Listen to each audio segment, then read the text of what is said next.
Welcome to Yellowstone Story. Every story holds a lesson, a twist, or a spark of inspiration. Here, we dive into gripping tales, some heartwarming, some shocking, but all unforgettable. So sit back, relax, and let's begin. I silently turned around and left, leaving my father deep in thought. He had always been proud that I inherited his character, but at times, my stubbornness drove him to despair. A week in the new company and in my new position passed unnoticed.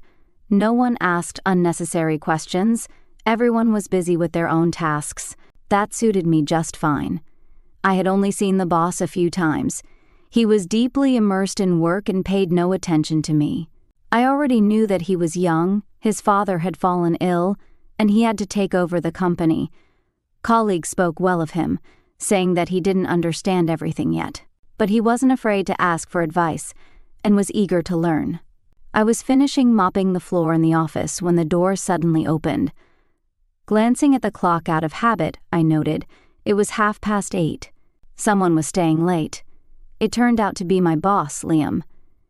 He looked at me in surprise, clearly not expecting to see a cleaner at this hour. I smirked to myself. He had no idea who I really was. Well, that was fine. He sat down at his desk, busying himself with some papers, while I continued my work, trying to ignore him. A few minutes later, the silence of the office was broken by his irritated exclamation. Something was clearly wrong. Liam cursed under his breath, staring at the documents in front of him.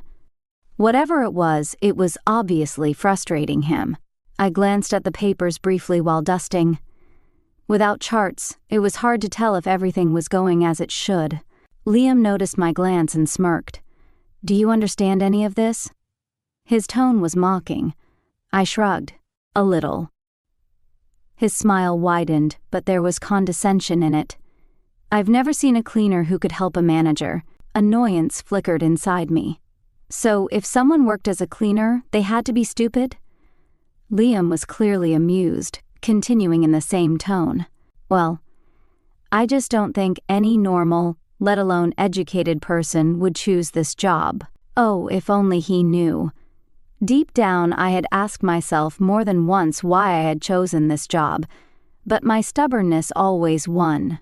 "You're wrong," I said sharply, gathering my cleaning supplies and heading for the door. Liam watched me leave in silence, a slight smile on his lips, but I could feel his evaluating gaze on my back. I didn't know what was going through his mind at that moment. He was used to thinking that all beautiful women were airheads, waiting for life to hand them everything on a silver platter, and in his eyes, I was just another one of them. Leaning back in his chair, he probably thought that if it weren't for my stubbornness, he could have had some fun with me, just for a while. Maybe even make me prove to him that I wasn't as dumb as he assumed. But he didn't know that I wasn't the kind of woman who played by someone else's rules. Liam had important negotiations ahead. He had already decided to reject the deal. Something about the contract felt off. He had read through it over and over but couldn't pinpoint the exact issue. Still, his intuition, which he had learned to trust, told him the answer was right on the surface. He knew better than to rush into signing. Even if the deal fell through, the company would manage without it. Then an idea struck him. Why not bring me in? Let me try to prove how smart I was. After all, nothing serious would come of this so-called collaboration, so why not have a little fun with it? Right before the negotiations, Liam found me. "Well, hello there. The smartest cleaner in the world," he smirked. I rolled my eyes. So much for originality. He could have at least come up with something more creative. He was starting to get irritated. "Listen, I didn't come to you for no reason. Come with me to the negotiations. I have to sign a contract today, and maybe you'll notice something I haven't." I raised an eyebrow. "Since when do cleaners work as advisors in your company?" Liam laughed, but there was a flicker of tension in his eyes. Never before. "But maybe it's time to try. Who knows? Maybe they've been smarter than their bosses all along," I smirked. "As easy as pie." He gave me a careful once-over. Without the uniform, I looked completely different, and judging by his expression, he hadn't expected that. There was a flicker of confusion in his eyes. Was this really the same cleaner who had been dusting his office just days ago? But now wasn't the time for distractions. He turned his attention back to the contract, still sensing that something was off, but unable to pinpoint what. The partners spoke confidently about their extensive experience, their long-standing presence in the market, and the reasons why their prices were higher than their competitors. Everything sounded just a little too perfect. At one point, Liam suddenly handed me the contract. "Take a look," he said. I noticed his guest stiffening slightly. "Excuse me, but who is she?" one of them asked. "My advisor," Liam replied casually. "Don't worry, she'll just have a look and then we'll continue." I skimmed through the document carefully, flipped back to the first page, then turned a few more. Finally, I looked up with a slight smile. "Can you explain why the transportation costs are included in our payment?" Liam raised an eyebrow at the discrepancy I pointed out. His guests immediately tensed, trying to brush it off as a simple mistake. But I had already noticed that this mistake was repeated throughout the entire document. As I flipped through the pages again, another detail caught my attention. The contract mentioned a long-term partnership with Archibald Sterling's company. The partners quickly picked up on the topic, confidently stating that everyone in town knew Archibald Sterling, and that their connection with him proved their reliability. They spoke with certainty, but I already knew their claims were easy to verify. I calmly explained that while the company they mentioned was indeed well known, they were never among its partners and never could be. Their confidence masked a lie that was far too easy to expose. Handing the documents back to Liam, I asked if I could leave. He nodded, still processing what he had just heard.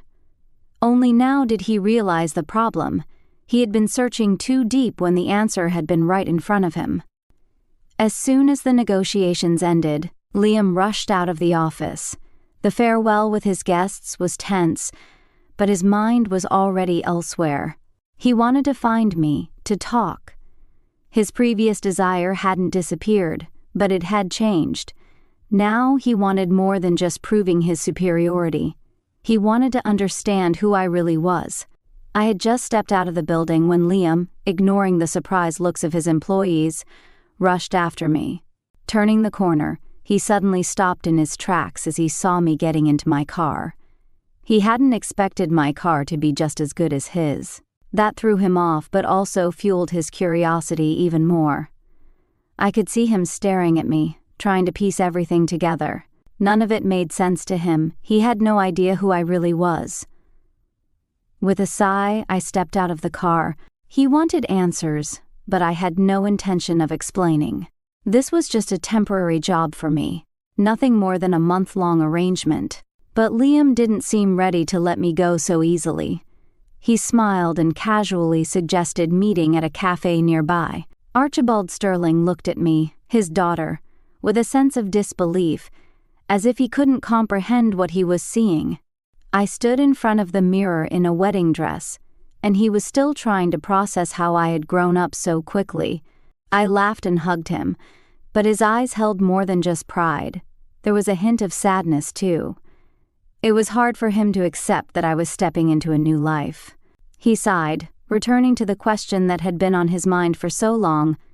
Why had I chosen to work as a cleaner?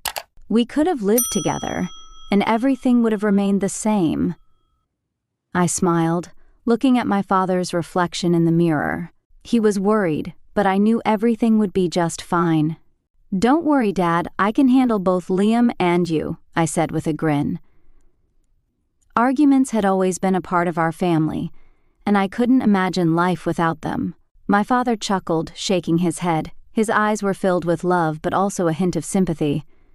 "My poor future son-in-law," he muttered, finally accepting the inevitable. With a smile, he took my hand and led me to the altar.